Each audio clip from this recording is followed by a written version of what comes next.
भोजराजाच्या काळानंतर बऱ्याचशा वर्षानंतर ज्यावेळी मराठा साम्राज्याकडं हा कोल्हापूरचा भाग आला, त्यावेळी पंतामात्या बावडेकर घराण्याकडं गगनबावडा जागीर आली. आणि जागीरदार म्हणजे हे केवळ पद म्हणून नव्हे, तर या पदाच्या साहाय्यानं आपल्या रयतेसाठी काय काय करता येतं ते रामचंद्र पंत अमात्यापासून अगदी अलीकडच्या काळापर्यंत त्यांनी सगळ्या परिवारानं करून दाखवलेलं आहे. खूप आदराचं असं स्थान गगनबावडाकरच नव्हे तर कोल्हापूरकरांच्या या घराण्याबद्दल आहे. कोल्हापूर जिल्ह्याच्या हिरव्यागार निसर्गाची साक्ष असलेल्या गगनबावड्यास ही हा कोल्हापूर जिल्ह्यातील एक तालुका राज्य सरकारने एक संरक्षित गड म्हणजे स्मारक अशा अर्थानं त्या अर्थानं नोंद केलेली आहे, जेणेकरून पर्यटन, त्याचं संवर्धन, त्याचं जतन याला राज्य शासनाचा आता हातभार लागणार आहे. बावडा गगनबावडा म्हणजे फक्त एक गड नव्हे, एक जंगल नव्हे किंवा एक छोटं गाव नव्हे, तर एक संस्थानिकांचं म्हणजे एक जागीरदार बावडेकर जागीरदाराने या गडाचं या गडाची देखभाल त्यांच्याकडे होती.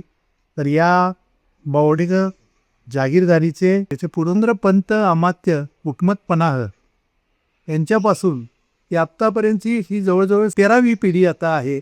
आणि त्या 13व्या पिढीतले निलखंडराव उर्फ नीलराजे आता आपल्यासोबत आहे. या घराण्याचा सगळा वारसा, या घराण्याचं जे काही अंतरंग आहे ते त्यांनी पाहिलेलं आहे.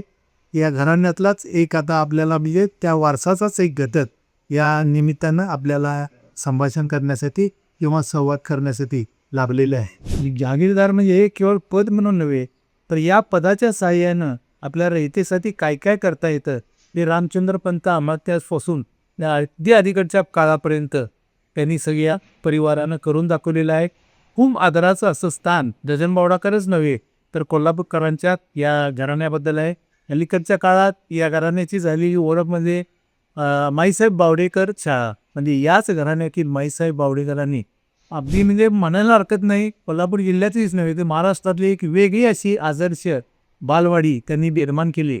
आणि आज सर्वात म्हणजे त्याची परंपरा, अतिशय चांगली परंपरा असलेली शाळा म्हणून बावडेकर विद्यालय ओळखलं जातं. त्याच परिवारातील निलकंठरावांनी उर्फ नीलराजेंनी या आपल्या सगळ्या पाठीमागे बघितल्यानंतर त्यांनी जे आत्ता बोलतील ते म्हणजे एक एक शब्द त्यातला कोल्हापूरकरांच्यासाठी अगदी मोलाचा असेल. त्यानंच राज्य शासनाने गगनगड याला राज्य संरक्षित स्मारक म्हणून मान्यता दिलेली आहे. ही अतिशय आनंदाची गोष्ट आहे. भोजराजाच्या काळानंतर बऱ्याचशा वर्षानंतर ज्यावेळी मराठा साम्राज्याकडं हा कोल्हापूरचा भाग आला, त्यावेळी पंतामात्या बावडेकर घराण्याकडं गगनबावडा जागीर आली. ज्या जागिरीतला महत्त्वाचा गड म्हणून गगनगड याचे नाव प्रामुख्याने घेतले पाहिजे. तशी जागीर ही साधारण 450 चौरस किलोमीटरची जागीर होती. यात कोल्हापूर म्हणजे वर कोकण आणि खालचा कोकणातला बराचसा भाग यात समाविष्ट होता. त्यातला कोकणात एक कोकणाकडे लक्ष ठेवण्यासाठी एक महत्त्वाचा गड म्हणून गगनगड हा पंतामात्या बावडेकर घराण्याकडे साधारण 325 वर्ष हा गड त्यांच्या ताब्यात होता. आणि गगनबावडा हे जाहिरीचं ठिकाण असल्यामुळे आणि हा सगळ्यात जवळचा गड असल्यामुळं बरेचसे उत्सव, महत्त्वाची लष्करी ठाणी, काही लढाया या गगनगडावर झालेल्या आहेत. आणि यामुळं याला ऐतिहासिक महत्त्व फार मोठं आहे. आणि याच गडावरून जे कोकणाची निगा म्हणा किंवा इतर आजूबाजूच्या क्षेत्रावर निरीक्षण करता येत होतं, त्यामुळे ह्याला एक वेगळं महत्त्व आहे. आपल्याला माहीत आहे या गगनबावडा जागिरीच्या ठिकाणी पूर्वी मोठे मोठे उत्सव होत होते. जसे रामनवमीचे उत्सव होत होते, उगवाई देवीचा उत्सव होत होता, तसंच गगनगडावर दैबीचा एक उत्सव होत असे. आता तिथं दैबीचं स्थानसुद्धा आहे आणि दैबीला गली चढवण्याचा पहिला मान पंतामात्या बावडेकर घराण्याकडून पहिल्यापासून चालत आलेला आहे. असं एक महत्त्वाचं हे ठिकाण आहे.